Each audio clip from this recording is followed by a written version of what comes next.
Good morning विद्यार्थी मित्रों। कक्षा 11 विषय भूगोल पाठ 8 वातावरण।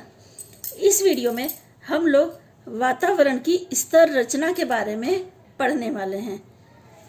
पृथ्वी की सतह से ऊपर की ओर जाने पर वातावरण के तापमान में होने वाले परिवर्तन के कारण वातावरण को 4 आवरणों में विभाजित किया गया है। पहला है क्षोभ मंडल, दूसरा है समताप मंडल, तीसरा है मध्य मंडल और चौथा है ताप मंडल। इस तरह वातावरण को 4 भागों में विभाजित किया गया है। पहले हम लोग क्षोभ मंडल के बारे में जानेंगे।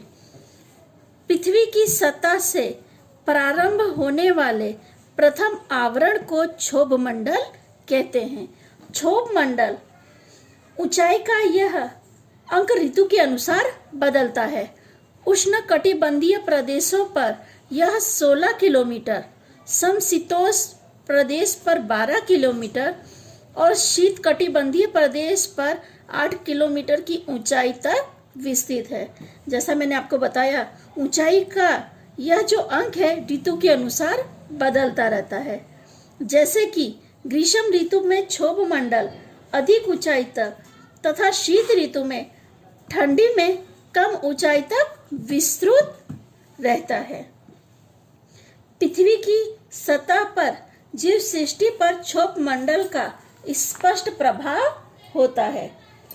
वातावरण के तूफान, हवा का बहना, बिजली, बादल, वर्षा, चक्रवात आदि का अनुभव इस आवरण में होता है। यानी ये सभी चीजें हम इस आवरण में अनुभव कर सकते हैं। पृथ्वी पर के मौसम एवं जलवायु के निर्माण में क्षोभ मंडल का महत्वपूर्ण योगदान है। वातावरण की कुल गैसों की मात्रा 75% जितनी गैस, पानी की वाष्प और रजकण इस मंडल में आए हुए हैं। पृथ्वी की सतह से ज्यों-ज्यों ऊपर जाते हैं त्यों-त्यों तापमान घट जाता है। कहने का अर्थ है कि 1 किलोमीटर की ऊंचाई पर जाने पर तापमान 6.5 डिग्री सेल्सियस घटता है। यानी जैसे जैसे हम ऊपर जाते हैं तापमान वैसे वैसे घटता जाता है। क्षोभ मंडल के ऊपर की सतह जहां तापमान घटना बंद हो जाता है उस सीमा को क्षोभ सीमा कहते हैं। यह क्षोभ सीमा की परिभाषा है। इस सीमा विस्तार में हवा का तापमान लगभग स्थिर रहता है। हवा का हलन चलन भी मंद पड़ जाता है।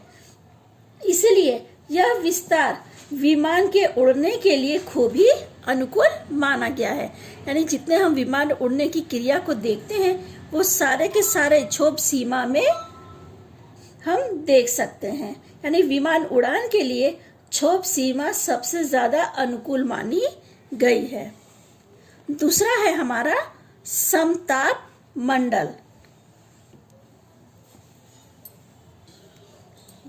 क्षोभ मंडल जहां पूरा होता है वहां से 50 किलोमीटर की ऊंचाई तक समताप मंडल विस्तृत है। यानी पृथ्वी की सतह से प्रारंभ होकर यानी जो शुरुआत का आवरण है वो क्षोभ मंडल है, पर क्षोभ मंडल जहां पे पूरा होता है वहां से 50 किलोमीटर की ऊंचाई तक समताप मंडल विस्तृत है। इस आवरण में तापमान लगभग स्थिर रहता है, जिसे इसे समताप मंडल कहते हैं। समताप मंडल में ऋतुओं का अनुभव नहीं होता है। यानी बादल, वर्षा, चक्रवात, हिम आदि ये बिल्कुल देखने को नहीं मिलता है। यहाँ की हवा अत्यंत स्वच्छ एवं पतली होती है, इसीलिए इसमें कम अवरोध के साथ जेट विमान तीव्र गति से उड़ सकते हैं।